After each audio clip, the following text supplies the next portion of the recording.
Hace unos días, gracias a las sugerencias de Spotify, empecé a escuchar música de Bach.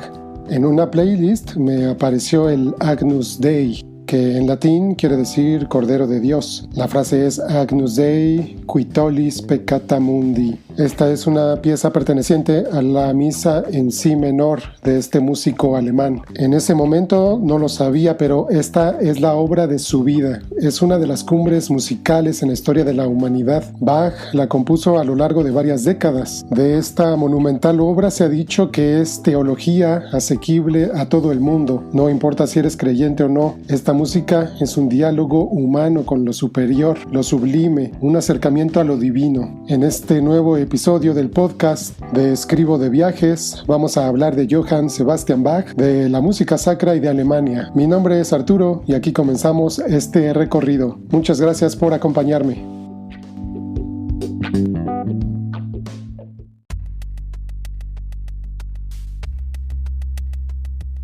La fama de este músico, como en el caso de muchos otros artistas, comenzó tiempo después de su muerte.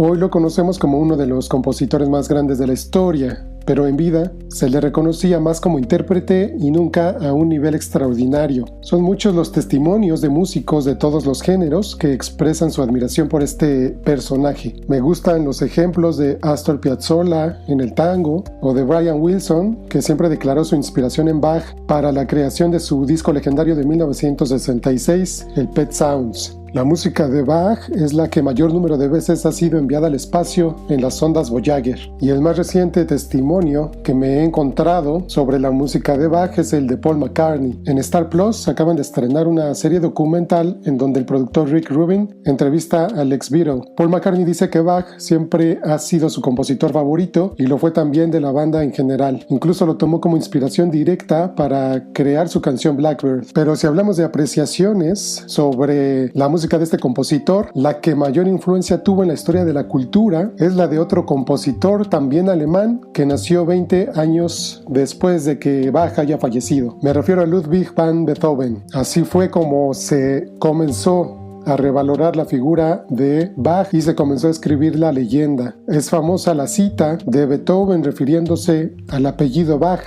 que en alemán significa arroyo. Dijo Beethoven, no debería de haberse llamado arroyo, sino mar. Hablando ahora en específico de la pieza de la misa en si menor, de esta obra, fue en 1733 cuando comenzó su composición. Todo arrancó con dos primeras piezas, una que es llamada Kyrie y la otra el Gloria. Estas son dos piezas fundamentales que se utilizan en la misa brevis luterana. El Kyrie eleison, que significa Señor, ten piedad, y el Gloria in excelsis Deo, gloria a Dios en el cielo. Estas piezas resultaron muy especiales porque Bach las realizó con la intención de impresionar al monarca Augusto III, con lo cual quería que lo nombraran compositor real de la corte, lo cual no sucedió. Esas dos piezas quedaron ahí, pero luego de algunos años, Bach regresó a ellas y tomó la decisión de completar una misa católica, añadiendo a estas dos primeras piezas otras más pertenecientes al rito, como el Credo,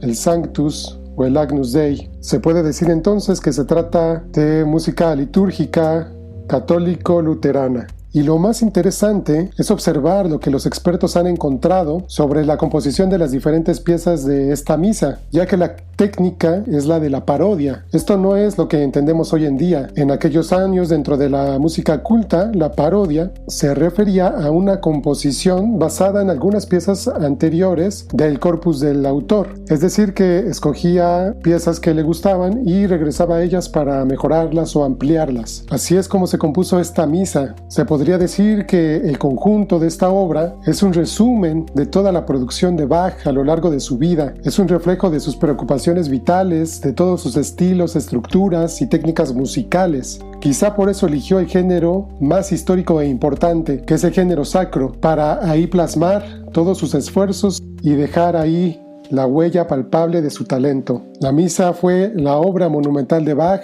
a la que volvió una y otra vez y donde dio lo mejor de sí. Habla del cariño que le tuvo a esta pieza y la importancia que le dio. Un afamado compositor ha dicho que esta pieza es como escalar el Everest y la cataloga como la pieza más difícil de interpretar en la historia de la música. Esta obra es la cima de la música coral e instrumental de Bach. Hay orquesta, hay coros, arias para soprano, dúos de tenores, arias para bajos y altos. Resulta impresionante. El mayor legado de Bach fue la técnica del contrapunto. Esto es la presencia de dos o más melodías al mismo tiempo. Es la expresión musical del barroco. Bach fue la culminación de la concepción musical que venía de la Edad Media, en donde destacaba la polifonía. Sin embargo, le tocó un tiempo de transición en los gustos y la Ilustración estableció nuevos valores supremos como la armonía. Esta es una de las razones por las que durante su vida Bach no tuvo mayor reconocimiento.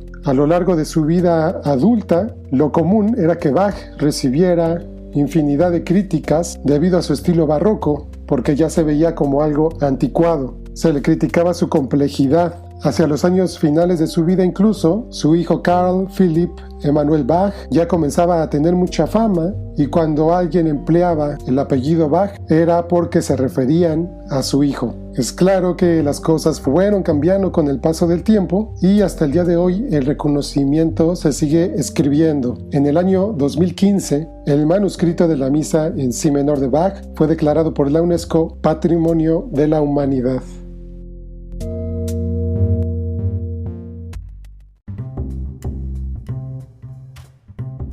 El tiempo de vida de Johann Sebastian Bach era una época de músicos viajeros. Entre cortes reales e iglesias, los intérpretes y compositores recorrían la geografía del país. Bach nació el 31 de marzo de 1685 en Eisenach, una ciudad del estado de Turingia. Falleció el 28 de julio de 1750 en Leipzig, estado de Sajonia. En el mismo año de Bach nació otro grande, Händel. Un dato curioso es que nunca se conocieron en persona. Bach fue el octavo hijo de una familia de músicos de varias generaciones. Su fama en vida era la de un virtuoso del órgano y el clavecín, es decir, como tecladista. A los 10 años quedó huérfano. Su madre falleció primero y unos meses después también su padre. Es a esta edad que emprende su primer traslado. Deja a la ciudad de Eisenach.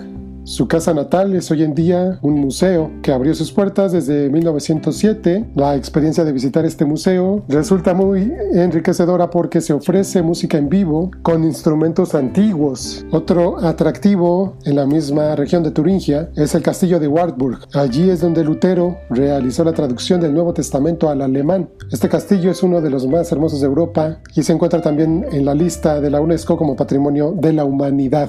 El nuevo destino de Bach fue la ciudad de Ohrdruf, en donde quedó al cuidado de su hermano mayor, Johann Christoph Bach. A los 14 años gana un premio que le permite ir a estudiar a Luneburgo, muy cerca de la importante ciudad portuaria, Hamburgo. A partir de aquí se cree que Bach hacía esos largos desplazamientos a pie, o cuando tenía suerte en alguna carroza que le brindara ayuda. Este primer viaje a pie no está muy bien documentado, pero hay toda una mística sobre este primer desplazamiento. De hecho, hay una novela española que se ve muy interesante, cuyo título es El viaje a pie de Johann Sebastian Bach.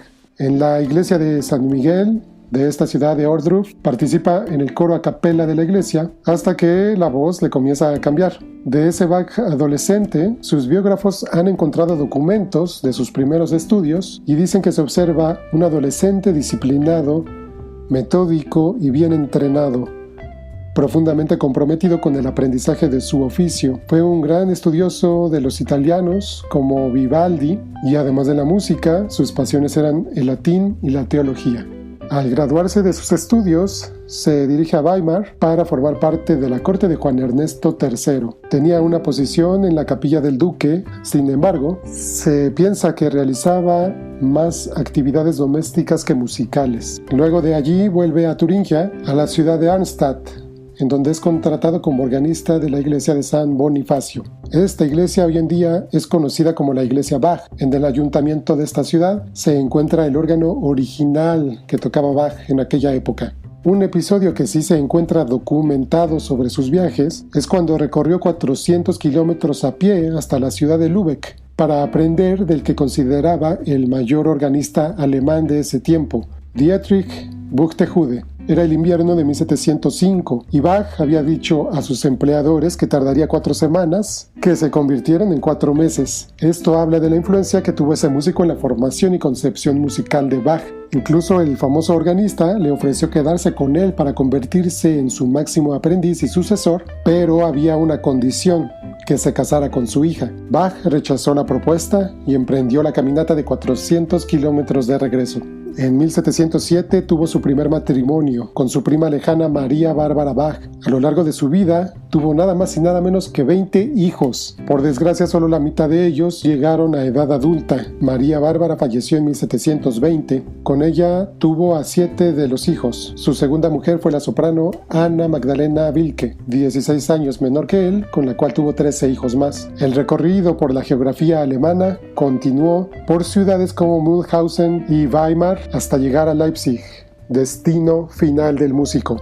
Llegó allí en 1723, a los 38 años, y fue la ciudad que lo vio morir en 1750. Transcurrió 27 años de su vida en esta ciudad, epicentro cultural de Alemania. Su trabajo al llegar a esta ciudad dependía del ayuntamiento, así que dejó atrás la vida aristocrática para dar paso a lo religioso. Estaba encargado de todas las iglesias y cada semana tenía que proveer composiciones para los servicios dominicales. Esa es la razón de su prolífica obra. El trabajo era abrumador, por lo que los investigadores actuales no dudan en detectar en Bach lo que llaman hoy el síndrome de burnout o de desgaste profesional. También era profesor. Esto fue muy importante porque así su legado no desapareció. Fueron sus hijos y alumnos los que lo mantuvieron. Una publicación clave para el resurgimiento de Bach, después de años de su muerte, fue el libro de su primer biógrafo, el también músico alemán Johann Nikolaus Forkel, que publicó su libro en 1802. Este es un libro que se puede conseguir muy fácilmente aquí en México. Es un clásico de la musicología y es parte de la colección de breviarios del Fondo de Cultura Económica. También Felix Mendelssohn es de suma importancia, ya que en 1829 presentó en Berlín la obra de Bach, La Pasión según San Mateo. Estamos hablando de que Europa se encontraba de lleno en el periodo del romanticismo y no era para nada habitual interpretar música de otros siglos. Se consideraba algo caduco, por lo que la decisión de Mendelssohn de interpretar a Bach fue todo un hito.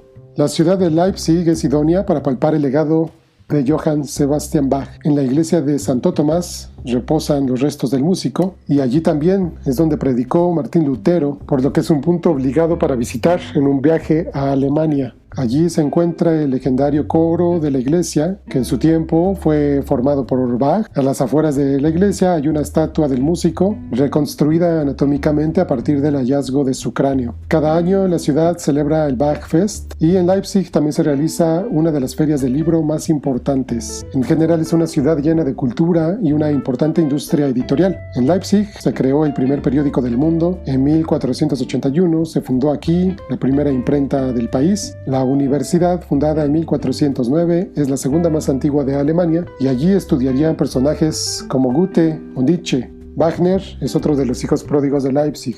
En la ciudad, además del museo dedicado a Bach, que se encuentra frente a la iglesia de Santo Tomás, un itinerario también tiene que tomar en cuenta los museos sobre el periodo de la Guerra Fría.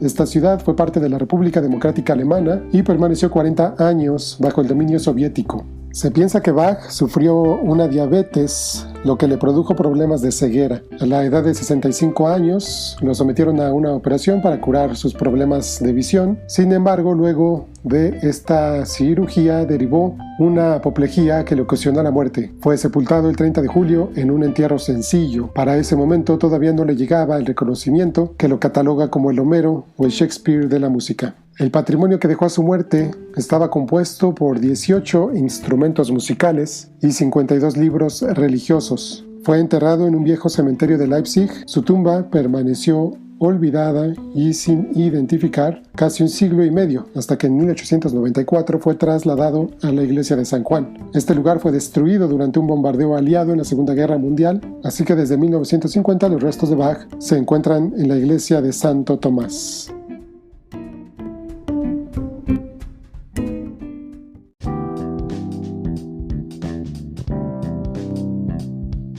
Para profundizar más en el tema, recomiendo, además del libro clásico de Forkel ya citado, otro libro fundamental, ya de nuestra época, titulado Johann Sebastian Bach, el músico sabio, escrito por Christoph Wolff. Y por supuesto, imagino que si llegaste hasta aquí, querrás escuchar esta obra musical de la que hemos platicado. En Spotify puedes encontrar el disco, creo que debe de buscarse en inglés, Mass in B Minor, del Bach Collegium Japan, que es una interpretación bajo la dirección de Masaki Suzuki, una de las mejores que se pueden encontrar.